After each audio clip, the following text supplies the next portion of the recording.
Welcome to nucleosome academy. तो हम DNA की चर्चा कर रहे थे। डीएनए हमारा बन चुका था, अब उसको खाली पैक करना बाकी था, यानी कि पैकेजिंग ऑफ डीएनए। तो हेडिंग का नाम है packaging of DNA.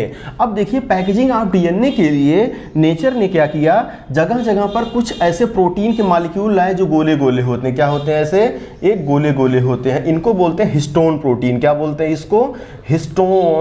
Histone protein बोलते हैं। और ये समझ जाइए हिस्टोन प्रोटीन खाली और खाली हमारे यूकैरियोटिक में पाए जाते हैं। किसमें पाया जाता है? यूकैरियोटिक में। प्रोकैरियोटिक में हिस्टोन नहीं पाया जाता, इसकी जगह पर दूसरे प्रोटीन पाए जाते हैं, इसीलिए इसको नॉन हिस्टोन बोलते हैं। तो नॉन हिस्टोन जो आपके प्रोकैरियोटिक में पाए जाते हैं, यूकैरियोटिक में खाली और खाली क्या पाया जाता है? ये हिस्टोन प्रोटीन पाया जाता है। तो अब देखिए जल्दी से हम समझ ये लेते हैं कि हिस्टोन प्रोटीन का जल्दी से स्ट्रक्चर समझ लें, ठीक है।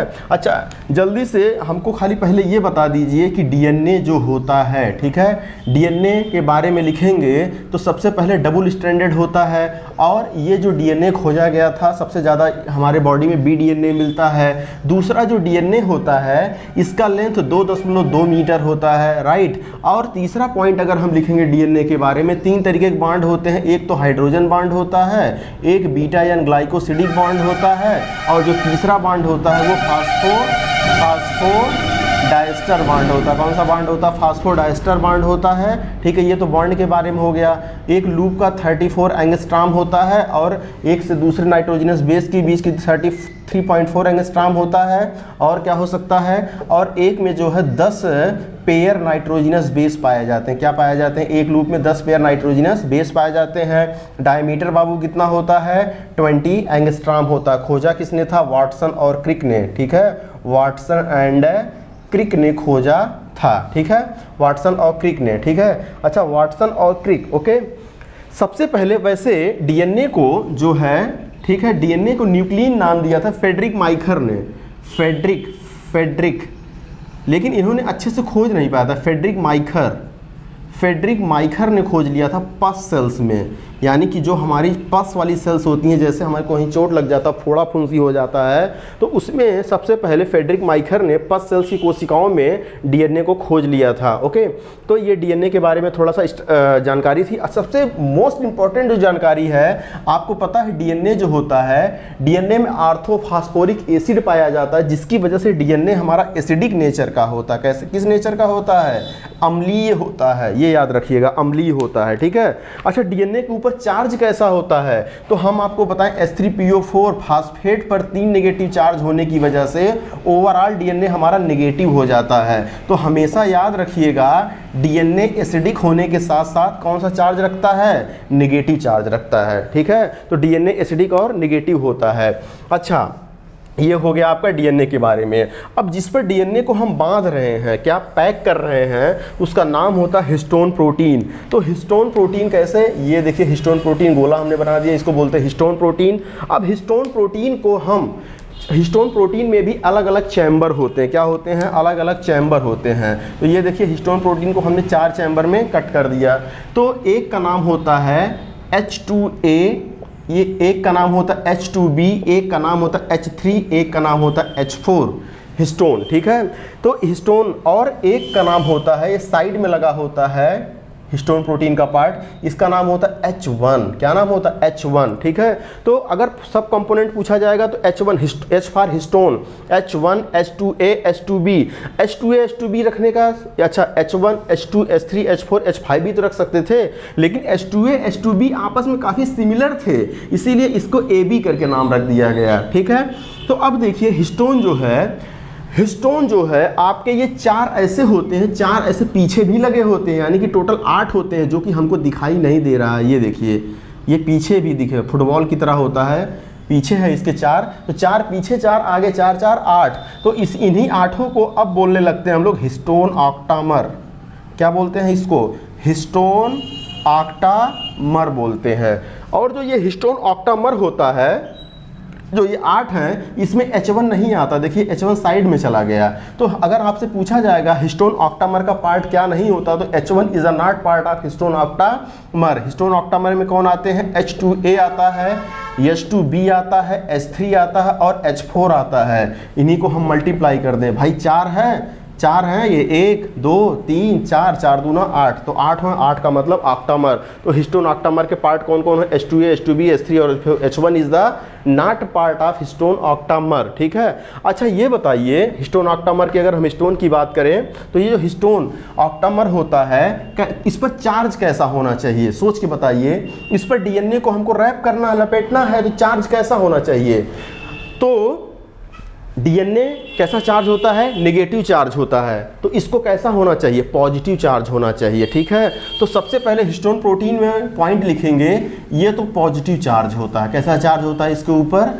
पॉजिटिव चार्ज होता है, पहला पॉइंट, ठीक है। अच्छा डीएनए अगर एसिडिक है तो ये कैसा होना चाहिए? बेसिक होना चाहिए, तो ये बेसिक होता है, ठीक। अब कहेंगे सर ये आपका क्या है? ये प्रोटीन है, प्रोटीन अमीनो एसिड के बने होते हैं, तो ये बेसिक क्यों है? जैसे डीएनए आपका H3PO4 ऑर्थोफॉस्फोरिक एसिड के कारण एसिडिक था, ये क्यों बेसिक होता है? तो बेसिक अमीनो एसिड के कारण। तो ये बेसिक होता है due to presence of basic amino acid, basic amino acid. और बेसिक अमाइनो एसिड हमारे पास 3 होते हैं, आर्जिनिन, लाइजीन और आपका हिस्टिडीन। लेकिन बेसिक अमाइनो एसिड इसमें 2 ही पाए जाते हैं, कौन कौन? आर्जिनिन, आर्जिनिन और क्या? लाइजीन, ठीक है। तो आर्जिनिन और लाइजीन खूब पाया जाता है इसमें, ठीक है, जिसके कारण क्या होता है? ये बेसिक हो जाता है। ये अमाइनो एसिड है आर्जिनिन और लाइजीन, बेसिक अमीनो एसिड, जिसकी वजह से ये आपका हिस्टोन ऑक्टामर बेसिक होता है। तो आपसे पूछा जाएगा कि हिस्टोन ऑक्टामर एसिडिक होता है, बेसिक होता है? बेसिक होता है, क्यों? क्योंकि इसमें आर्जिनिन और लाइजीन बहुत ज़्यादा पाया जाता है, बेसिक अमीनो एसिड पाया जाता है। अब देखिए इस पर डीएनए रैप कैसे होता है। एक ही हिस्टोन थोड़ी पाया जाता, बहुत सारे हिस्टोन पाए जाते हैं। तो अब बहुत सारे हिस्टोन जो पाए जाते हैं, ये देखिए बहुत सारे हिस्टोन हमने ये लगा दिया, खूब सारे हिस्टोन, 1 2 3 4, ये खूब सारे हिस्टोन हमने लगा दिया। अब इसका देखिए H1 इधर लगा दिया हमने, मान लीजिए H1 इसका इधर लगाए हैं, इसका H1 मान लीजिए इधर लगा दिया, इसका H1 भी मान लीजिए इधर लगा दिया। तो हमेशा जैसे मान लीजिए एक गोले पर, ठीक है, हमको क्या करना है? एक फुटबॉल पे हमको रस्सी लपेटना है। तो ये बताइए ऐसे अच्छे से लपेट लेंगे या फुटबॉल के बगल में एक डंडा गाड़ दें, पहले उस पर डंडे पर लपेटे, फिर जाकर के डंडे से होकर हुए अच्छे से लपेटेंगे? मतलब कि डंडे का सपोर्ट लेकर के अगर लपेटेंगे तो अच्छे से लपेटाएगा उस पर डीएनए। तो ये डंडा काम करता है H1 का, ये H1 है, ये H1 डंडा का काम करेगा, ये H1 है, ये क्या है? H1 है। और H2A, H2B, H3, H4 इसमें पड़े हैं, H2A, H2B, H3, H2A, H2B, H3, H4, H2A, H2B, H3 और H4 अंदर पड़े हुए हैं, ठीक है। अब देखिए जिधर डंडा होता है, याद रखिएगा डीएनए हमेशा उधर ही से रैप करेंगे जिधर ये डंडा होता है, ठीक है। तो डीएनए आया आया आया डंडे से 1 2 बार रैप हुआ, ठीक है। क्या अब यहाँ से रैप कर दूँ डीएनए को? नहीं, इधर से रैप करेंगे क्योंकि डंडा इधर है, ठीक है। तो ये 1 ये 2, अब किधर से रैप? डंडा इधर है तो इधर से रैप करेंगे, 1 2, डंडा इधर है तो 1 ये 2, ऐसे ये क्या हो जाएगा? ये ऐसे बाहर निकल जाएगा। ये एक्चुअली सिंगल स्टैंडर्ड, ये डबल स्टैंडर्ड मान के चलिएगा, ये डबल स्टैंडर्ड है, ठीक। तो अब देखिए इस पर रैप होता है, ऐसे चला गया हिस्टोन पे। अब देखिए एक हिस्टोन से दूसरे हिस्टोन को कौन लिंक कर रहा है? H1, ये देखिए ए डंडा और ये डंडा H1, इसीलिए H1 को लिंकर हिस्टोन बोलते हैं। क्या बोलते हैं? लिंकर हिस्टोन बोलते हैं। तो आपसे पूछा जाएगा लिंकर हिस्टोन कौन सा होता है? तो H1 को लिंकर हिस्टोन बोलते हैं। अच्छा पहले ये आपस में हिस्टोन ऑक्टामर था, याद कीजिए पहले हिस्टोन ऑक्टामर था, लेकिन जैसे ही इस पर डीएनए लग गया, जैसे ही इस पर डीएनए रैप हो गया तो हिस्टोन ऑक्टामर अब हिस्टोन ऑक्टामर नहीं रह गया, उसके ऊपर डीएनए रैप हो गया। उसको जो है अब नाम देते हैं न्यूक्लियोसोम। क्या? न्यूक्लियोसोम, हमेशा याद रहेगा। क्यों? क्योंकि आपके चैनल का नाम क्या है? न्यूक्लियोसोम, ठीक है। तो आप अपने चैनल का नाम याद कर लीजिए, न्यूक्लियोसोम। अब याद आया कि समझ में आया हमने नाम क्यों नहीं रखा, हमने हिस्टोन ऑक्टामर क्यों नहीं नाम रखा? क्योंकि हिस्टोन ऑक्टामर अपने आप में अकेला था। हमने डीएनए क्यों नहीं नाम रखा? क्योंकि डीएनए अपने आप में अकेला था। लेकिन जैसे ही दोनों मिक्स हुए क्या बना? न्यूक्लियोसोम बना, ठीक है। तो इसीलिए हमने नाम न्यूक्लियोसोम को चूज किया, राइट।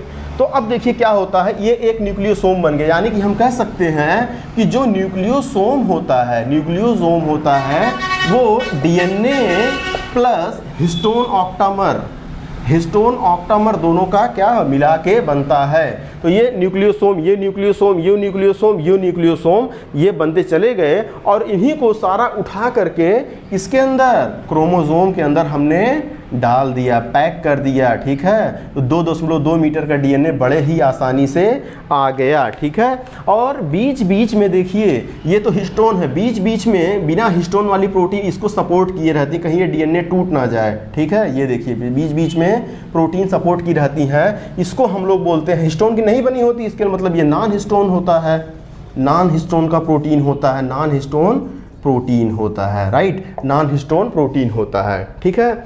अब देखिए तो अगर यूकैरियोटिक में पूछा जाएगा तो हिस्टोन के साथ साथ नॉन हिस्टोन भी पाया जाता है, लेकिन अगर प्रोकैरियोटिक पूछा जाएगा तो वहाँ पे खाली और खाली नॉन हिस्टोन ही पाए जाते हैं।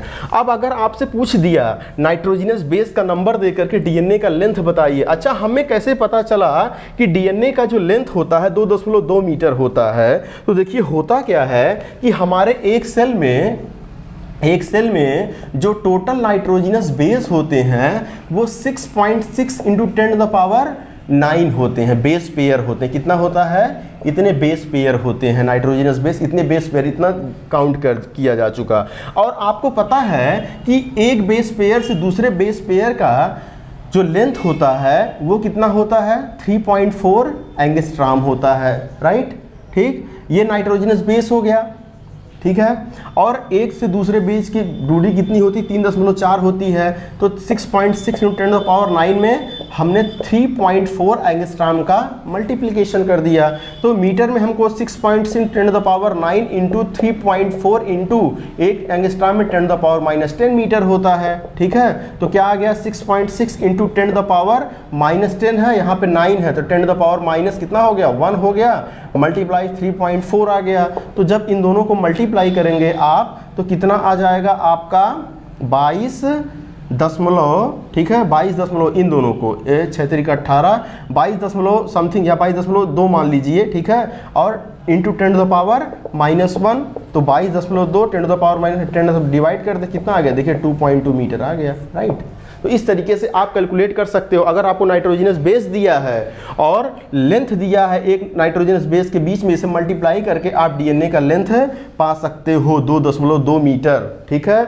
अब देखिए एक चीज़ और बता दें, कैलकुलेशन वाले सवाल क्या होता है कि ये हमारा क्या होता है, हिस्टोन प्रोटीन होता है। हिस्टोन प्रोटीन पर ये आपका कितने टाइम रैप होता है, लगभग 1.46 टाइम रैप होता है, ठीक है। लेकिन इसको हम लोग आसान बनाने के लिए 2 टाइम्स मान लेते हैं। कितना मान लेते हैं, 2 टाइम्स।